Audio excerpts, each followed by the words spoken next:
சங்கவியை நினைவிருக்கிறதா? 5 ஆண்டு இடைவெளிக்கு பிறகு மீண்டும் நடிக்க வந்துள்ளார் சங்கவி.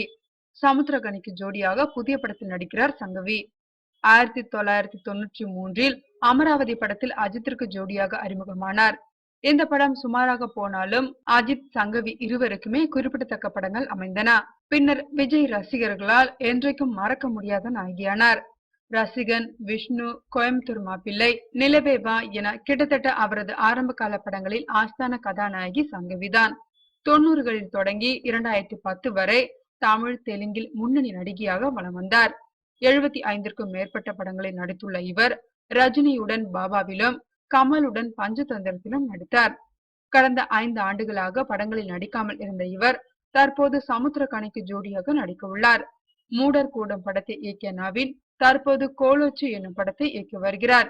இதில் நாயகனாக ராஜீவும், நாயகியாக நயனா சபாரும் நடிக்கிறார்கள். இவர்களுடன் சங்கவியும் நடிக்கிறார். இவர் சமுத்திரகனிக்கு ஜோடியாக நடிக்கிறார். இப்படத்தை தன்ராஜ் சரவணன் இயக்குகிறார். நட்ராஜ் சங்கரன் இசையமைக்கிறார். படத்தின் படப்பிடிப்பு ராசிபுரத்தில் நடந்து வருகிறது.